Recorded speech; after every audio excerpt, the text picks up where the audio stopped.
Hello friends, the important headlines for 20th April.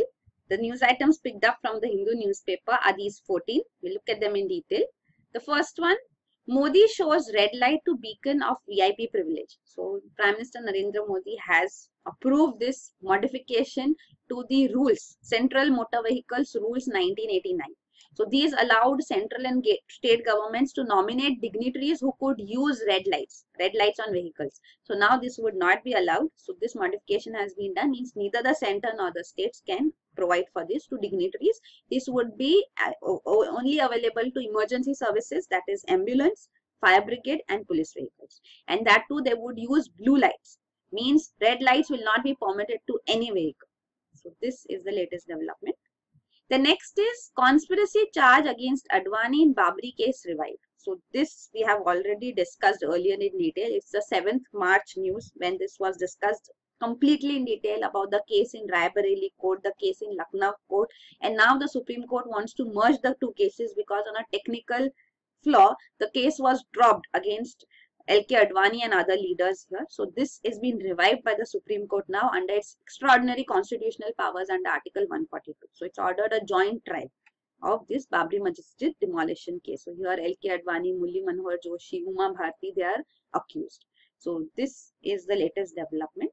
So CBI had filed a charge sheet, and now that continuation would take place. Both merged cases would be, clubbing of the cases will take place, and the merged hearing would be there in Lucknow court.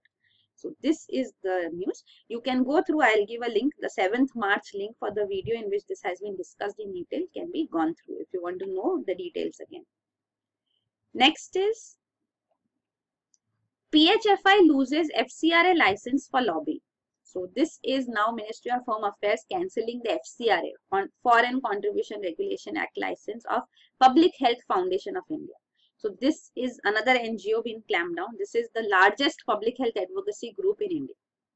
So this was majorly getting funding from Bill and Melinda Gates Foundation. So in the this from 2010 to 2015, 183 crores funding was provided to PHFI by Bill and Melinda Gates Foundation. So this, the thing was that they were protesting against tobacco as such. So they were promoting tobacco control activities. It was an anti-tobacco campaign promoted by them, and for that they were lobbying.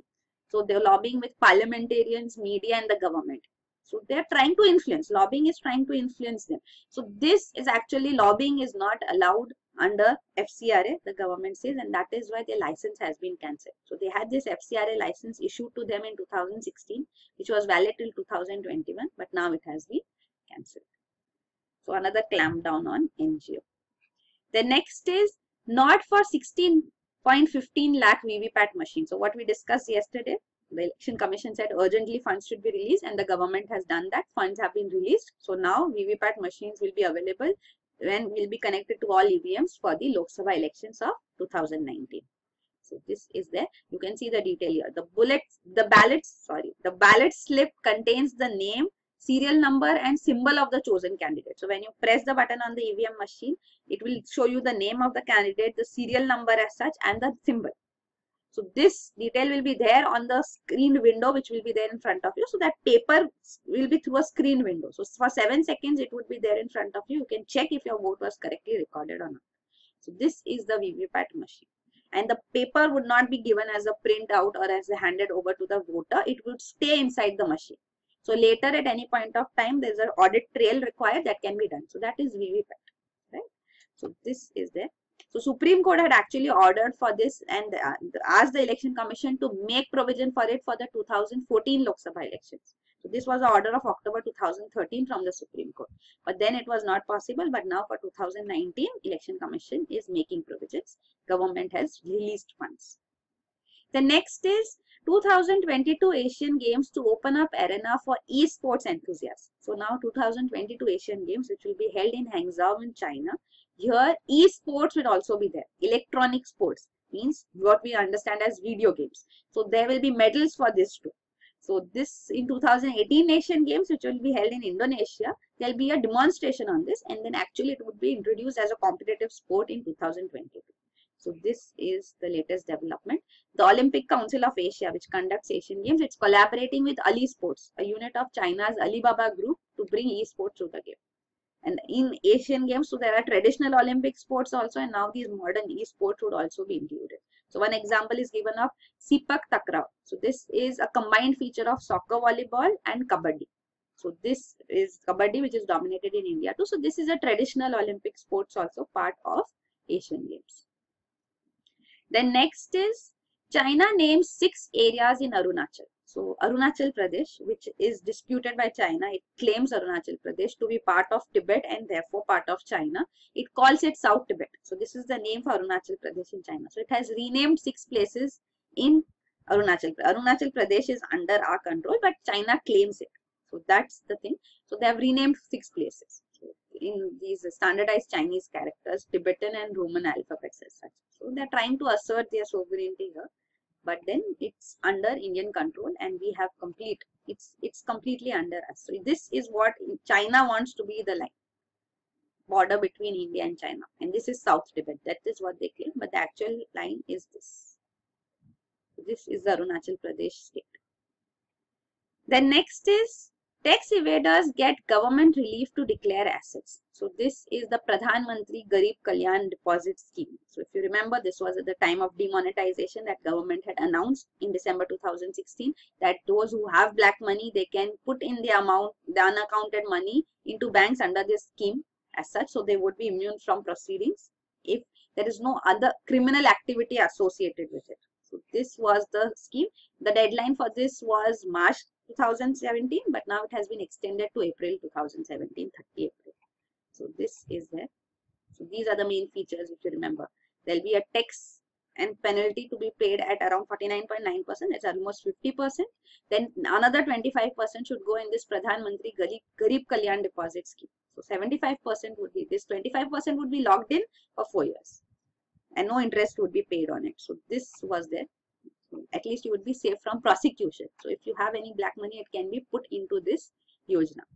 So 25% what you get, but majorly the idea is that there is immunity. If you are later prosecuted, there would be a huge amount of fine too, plus there will be prosecution against you. So that is why this scheme was initiated. Then next is, our job is not to kill our people. So this is regarding the Manipur issue, AFSPA in place in Manipur and the yesterday cases which we saw of death and rape of Manipuri girls in the state. So this now the Attorney General here is saying that the judicial officers who were appointed, so this they headed the Commission of Inquiry which were appointed by the Manipur government, they were local people. So they were guided by local apprehensions and factors. So that is another aspect which Attorney General is highlighting. So that is why bias against the army is what they want to talk about. They say there is a trust deficit apparent. So if there is a trust deficit between the army and the local people, why is it so? Should we have faith in the army or should there be a trust deficit? So this is a huge question which arises. Actually, this is a curative petition. Curative means you want to cure something, change something. So the center has filed this curative petition in the Supreme Court asking it to reconsider its July 2016 verdict. So this is the whole thing all about. So this is very important. So what is this curative petition actually is that in July 2016, Supreme Court gave its verdict that the immunity which is provided under AFSPA, the Armed Forces Special Powers Act of 1958, this provides immunity to armed forces. They have a right to kill too under the provisions. Immunity means they are free, they cannot be prosecuted against, that can be done only the permission from the government. So this, the Supreme Court in July 2016 that said that this is not absolute immunity. Means why is this power given? This power is given for them to handle Maoist separatists as such. So this power is coming with responsibility too. So if it has been done in the right course of action, it's fine. But if it is with any vested interest or some other aspect is involved, then there needs to be prosecution on that. So the Supreme Court had said that every encounter has to be investigated into. And if it is a genuine encounter, great. If not, then there will be prosecution on that personnel also. So this was the Supreme Court verdict. The government says that this is actually demotivating the armed forces, will demoralize the armed forces. So the Supreme Court at that time had responded saying that if armed forces are demoralized, then think of the people living under this Armed Forces Special Powers Act and how much is their life under threat and how demoralized they are. So this is the whole question of trust deficit. So this is a major issue as such still going on. So we'll see what will be the response of the Supreme Court on this petition. So this is about that. Then next news item is dialogue on BCIM corridor to resume next week. So this is Bangladesh, China, India, Myanmar economic corridor. We saw this yesterday too, that China had said that CPEC, China-Pakistan economic corridor, should not be a concern for India because it's not in Kashmir issue is not the important aspect of it. China wants India to be part of OBOR, the Belt and Road Initiative, One Belt One Road Initiative. So this India is not ready for it. China is also saying that we can extend OBOR even to South Asia. So even on this there is a seminar, actually session which would be conducted. So you can see this is a conference of scholars from China, India, Pakistan and Sri Lanka, that how this Belt and Road Initiative can be extended in South Asia also.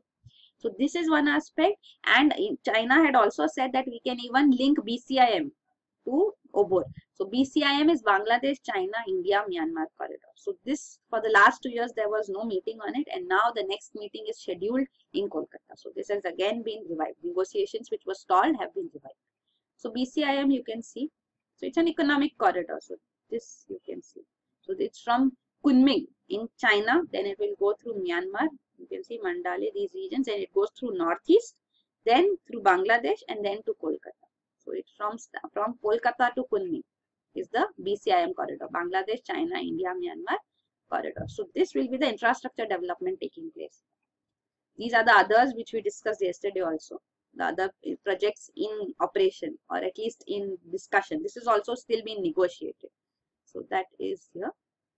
The next is state entities can seek loans overseas.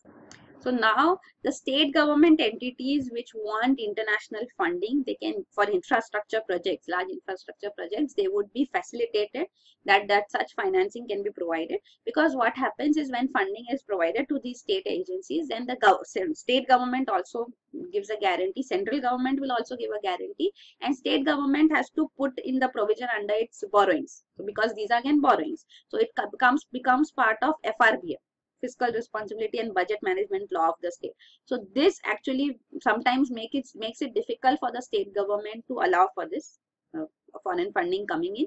But then these are important infrastructure projects. So now the central government has said that this will be allowed. The guarantee would be given by the central government, and this need not be made provision for in the state's borrowing limits. It should not be included in that.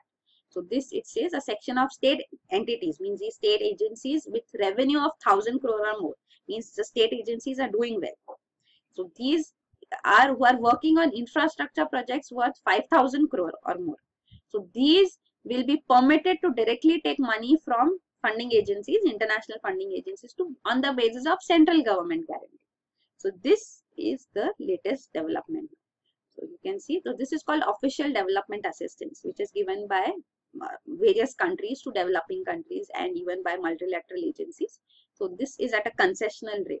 So this, why should it be stopped? Because FRBM limits could be exceeded. So that is why central government has stepped in. That central government will also give us assurance, guarantee on counter guarantee. Means state governments of course give guarantee, a counter guarantee by central government too, and they can make provision for this. So example is given also of Mumbai Trans Harbour Rail Link. So this is an 18,000 crore project where Japan, JICA, is expected to lend more than 15,000 crores. So this will be official development assistance. So then again Maharashtra's FRBM calculations will go haywire if such huge amount of funding comes in. So that is why MMRDA, it will be allowed to borrow directly from JICA for this project. So this is what is the latest development now. So this is official development assistance given. So the main purpose is that it would be at a concessional rate. It would be for economic development and welfare of developing countries, and at least 25% of it is grant. So this is there. Then next is a frog's mucus could treat flu. So this is a small tennis ball sized frog which is endemic in Kerala. So this frog species, the mucus, the skin mucus, means the secretion which is coming from the skin. So this has been used to develop antiviral drugs. These researchers are finding, they found a peptide which is present in this mucus, which is been named as urumine.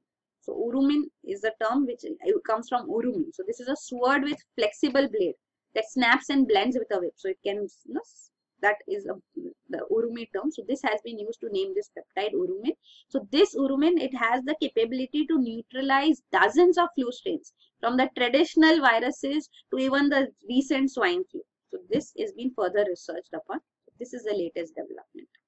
So it's found whether this can give immunity against dengue virus also or Zika virus also. So that is the further research which will be done. The next is scientists in US developed first detailed global internet atlas. So this is scientists from US University of Wisconsin medicine. They have developed this internet atlas. So this is an atlas of physical infrastructure of the internet all over the world, because internet facility is provided, but then there is a physical infrastructure which has to be in place. So to safeguard them from terrorism, from extreme weather conditions, at least there should be an infrastructure map in place. So means this will give you details about the submarine cables. So these are buried even below the ocean floor. So these buried here, they can run between continents. So the communication can take place through the internet. Data centers are there, which are packed with servers. Servers are storing different types of data here. So that is there. Then service providers are there, internet service providers. So these are having the internet exchange points. So traffic exchange occurs here. So these are the physical infrastructure. So all these would be mapped. So physical infrastructure of India also including. It's a global map. Then Indian infrastructure is also being mapped here. So this is the first global internet map, internet atlas being prepared. Then next, last news item is Japan's 100-hour overtime cap sparks anger. So this is Japan, a country which is workaholic. So this, the government has passed a new law in which they say that in a month, maximum overtime hours can be 100 hours. So 100 hours in a month means in 30 days, if you say approximately, then in 3 days you can do 10 hours of overtime. So you can imagine. So this is the limit set. So if the limit is so high, you can imagine how much more people would earlier be working. So this is a case in Japan where a suicide of a young employee took place because you are regularly putting in more than 100 hours of overtime. So employees are made to work overtime. So that is the norm here. So that is why there's a term called karoshi. So karoshi is death from overwork in Japan. So this is the case. So now a law has been brought in, but that is also called outrageous. 100 hours is a very high limit. So this is the news. So that is it. Thank you.